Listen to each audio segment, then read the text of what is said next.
one called, extending the name like a song. "What are ye, lass? Fergus and I have something to ask ye." Adam bent to retrieve the lost slipper, sliding it into the drape of his plaid and stepping away from the tree.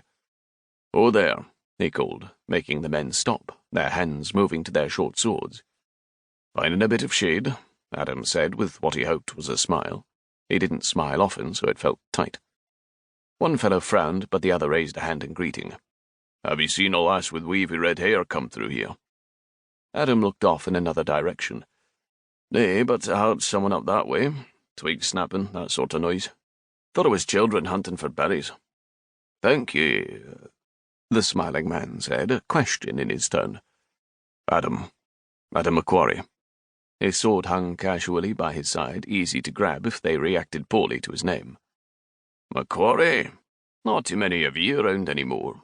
I'm a Cameron, Giles Cameron." The other man spit on the ground and didn't bother to introduce himself. They hiked off in the direction Adam had indicated. After a long minute, he leaned back against the tree. "Would you like assistance?" he asked, without looking up. "Go away," she said, her words in a forceful whisper. Adam pushed away from the tree. He would not press up on a reluctant lass, even one from a family that only produced females. His brother Beck would find a bride elsewhere. "Blast," the woman whispered. Perhaps she was too stubborn to ask for help. Stubborn determination was something Adam knew well. It was what kept people alive, kept them moving forward when all seemed lost. The leaves shook as the woman moved in the boughs of the tree. Adam walked under the branch where bare toes reached down, flexing and pointing as she felt around blindly. Her toes were tiny appendages, the nails neat and without dirt. The lass's skirts billowed out as she squatted. "God's teeth," she murmured. Dodging the wildly circling kick, he reached up. "I will guide your foot to the branch," he said. Her toes flexed. Glancing up, he saw a pale face with large blue eyes tipped down toward him. A thick braid hung over one shoulder, and her lips looked soft and lush. A sprinkling of freckles sat along her high cheekbones and the bridge of her nose. She blinked at him, her mouth closing into a tight line. "I need no help." "Your cursing makes me think you lie." Her toes dangled in the air an inch above the branch that she could not see due to the petticoats. She gasped as he caught her foot, tugging until the ball of it touched the branch, her perfectly formed little toes curling around to help her balance. Holding tightly above her, she stretched while staring down at him. "Move back and I can jump down," she said, narrowing her eyes. She had the longest eyelashes, and some red curls had escaped her braid to slide forward along her smooth cheeks. "A leap from that high could break your ankle." He reached for her waist. Shuffling sideways, she said, "I didn't need any man to—" Her denial cut off as she lost her balance, falling forward, her hands grasping at the weak twigs with leaves making the tree shudder.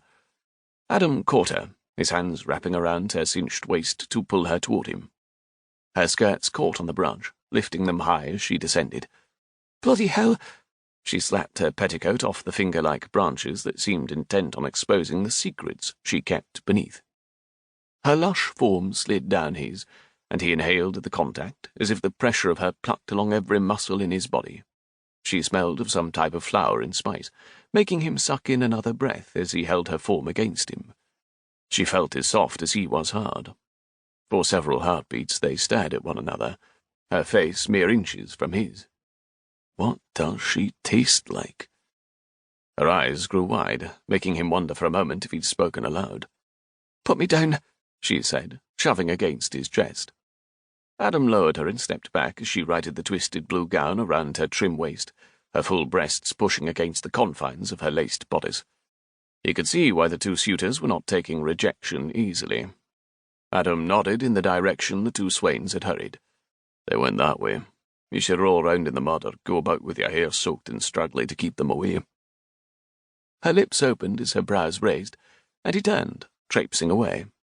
The family only produced females, and the father was desperate to wed his daughter off.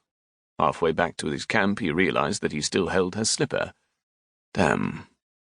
Pulling it from his sash, he frowned, knowing that he would give it to his brother Beck to return to her.